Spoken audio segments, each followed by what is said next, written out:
Ethanda igcokama elisha lokho kulandela ividiyo yalo esabalele ey'nkundleni zokuxhumana. Latalabha uZuma-ke lase Latalabha naye-ke uBig Zulu lathi-ke uBhadlane. Kanti-ke thusa abaningi uma ngabe bala izitha zegusha ingoma yakhe-ke entsha ekuyiyona ephumile. Wase-ke uvezwa ngokusobala ukuthi cha uyafisa engazi ukuthi uNkulunkulu engadeka itafula phambi kwezitha zakhe noma-ke phambi komfowethu abase-ke baqhathaniseka naye noma ba-challenge-ana naye. Lokho-ke siyakwazi ngokusobala noma-ke ngokufishane umuntu obeqhathaniswa noma obebekwa njengembangi kaMthandeni bekuyena-ke uKhuzani lapha-ke ey'nkundleni zokuxhumana kakhulu nasendimeni yomculo kamaskandi. Akekho omunye obuye waqhathaniswa noMthandeni noma-ke watalabhana noMthandeni ngaphandle kwakhe-ke uKhuzani. Noma bekhona abanye abaculi ebebuye edlalisane nabo, kodwa-ke umdlalo obusemgangathweni bekowakhe nowaKhuzani. Sawubona kuphinde kuphi la kufuneka khona lo mbuzo njengamanje ukubingelela uyena uMathinto Acosi intombi zomqamela amehla akhe, abanye baqamela imali uthi ubuwazi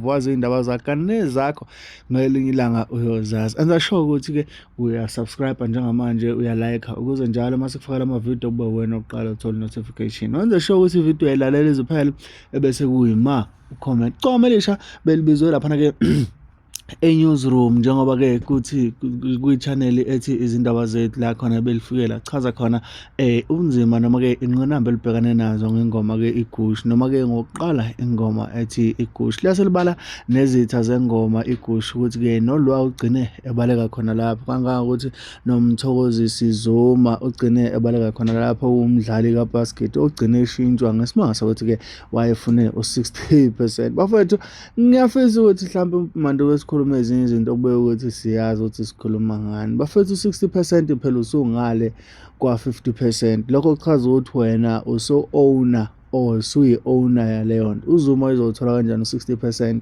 ekubeni kunabanye abadlali bama-instrument ma bekuthiwa okay kuyasplithwa amaphesenti akezukukhokhela imali, because phela uma ukuthi mhlampe ukuze uthole iphesenti ngoba mhlampe imali usungeze ukuyithatha kodwa wena ufuna ipercentage ethile kuleyo nto osukuyenza ebese-ke uthatha iphesenti ngaleyo ndlela. So uZuma ngicabanga ukuthi kube nokunga-understand kangangokuthi uzowaveza nokuthi hey ngoba ingoma iko-some million chaza ukuthi-ke i-viewer ngalodwa lifaka u-R1. Okay, ngani zakwethu angifuna ukugxila lapho kwami nje ukuthi njengamanje kufakele yona ividiyo-ke yegcokama elisha likhuluma nayo uVusiswa langa laphana-ke lichaza mayelana-ke nengoma noma-ke nengqinamba eselithuke labhekana nazo la endimeni. Mina ngenzele kulolo press subscribe wenze sure ukuthi uyalayika bese-ke nayo ividiyo yegcokama elisha likhuluma noVusiswa langa.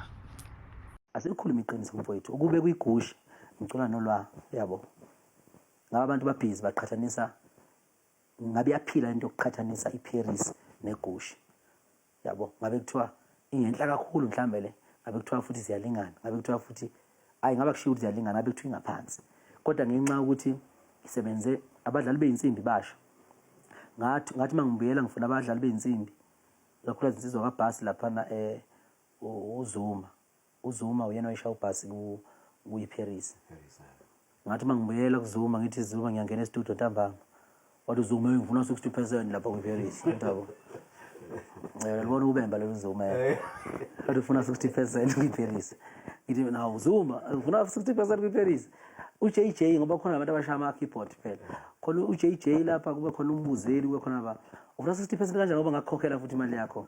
Hayi sibona ukuthi ma u-achieve fanele nathi achieve ngidawa futhi ina 20 million manje, u-20 million rand lo. Awu kuthethizwa izosha ubasket ithi thina 20 million views lapho, 20 million rand lo mina. Awu futhi no 20 million rand nje 20 million rand kumele nathi sithole ukuzithola yabo. Ngidinga ngiyeza ncamalala ngidabo. Ngavele ngalanda enye insizwa yakazwane eshaya ubasket kuGatsheni, kuyibhodlela nje kaGatsheni nengoma ethi uYumalume ubo yabo. Lapha uGatsheni khona uYumalume ubo yabo. Lensizwa ngishaya ubasket lapho. Ngiyayithanda ithoni yayo.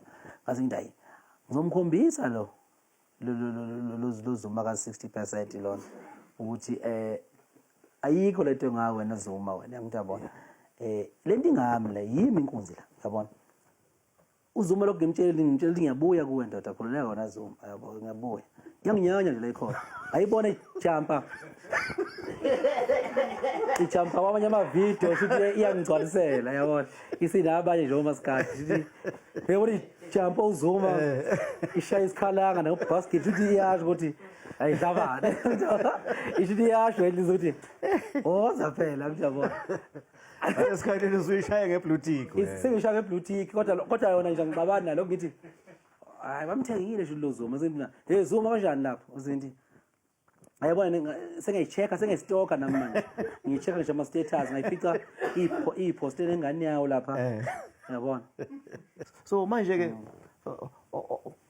umbuzo wami ulapha ekutheni le ndlela oqopha ngayo umlando uqopha umlando emhlabeni uqopha umlando eAfrika kodwa la eSouth Africa kusenabantu abasematasa impela bashaya igushu bathi hayi igushu hayi akusumaskandi lona nanoma uwakhona lona uthatha ingayo amapiano izomosha lapho umaskandi wethu ohloniphekile ngiyacabanga ukuthi uzwile nawe lokho futhi mangabe ukuzwa futhi lokho ubashaje ngevoicemail mawukuthi umsebenzi sengiqedile estudio mangilalela ingoma ngifike ngilalela ingoma jabule ibandla lithi hayi right bese mina ngisala ngedwa emotweni ngiyilalela bese ngiyabalandela ngiyabatshela ukuthi no njengoba bathi sengilalela manje bengasalalele njengomthandeni bese ngilalela ngendlebe yesitha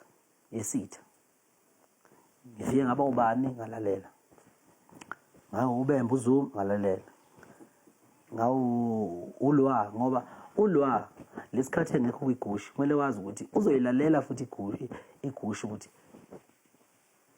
igushi kule ngoma engikhona kuyona mina sikhona nesikhala sami ngithi yabo kumele ngibe uLwah yabo spiritual ngilalele futhi ukuthi sengilalela manje uLwah izoba mnandi lento ngithi yabo ngijula kakhulu mfowethu ngijulisa umuntu obhemisayo umuntu yabona so ke mangilalele ngayo yonke indlebe ngisho ubhadlana ngibe yilo ngithi ayiphindi style ngithi yabona ayiphindi stallion ngithi yabona manje ababhemi baqhubeke kodwa mhlawumbe baqhubeke bakibe bengathi mina umthandazo yami isekuthenini ngiyathandaza uNkulunkulu kumnini mandla wonke ukuthi wonke umuntu okhona owumaskandi noma nje okhona nje owakwaba nempi noma owakwaba ne-challenge ayizamayo phakathi kwami naye ngiyabo ngifisa uNkulunkulu amvikele lo muntu angafi ngifisa ukuthi bonke labo bantu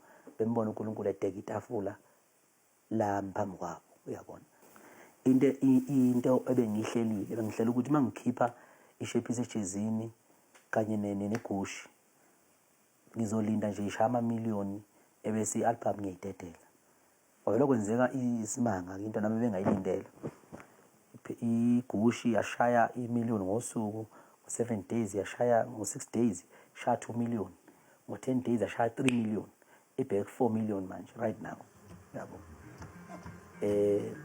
ngakaqedile no 3 weeks so shape isejezini nayo i-million manje ngo7 days shaya imillion should ibreak record le Paris yashaya imillion in 12 days i-shape isejezini ishaya imillion in 7 days so ngibona isidingo sokuthi ngidedele album singasekho nabantu abasangiqini nabantu ngathi basuthi nje yabo ngiyabuka labantu lokuzimaninga ama-toothpick ngeke sangena ndawo lama-toothpick yabona ngcono ngisale sengilinda ngibheke lo nyakazana ngishayele lo nyakazana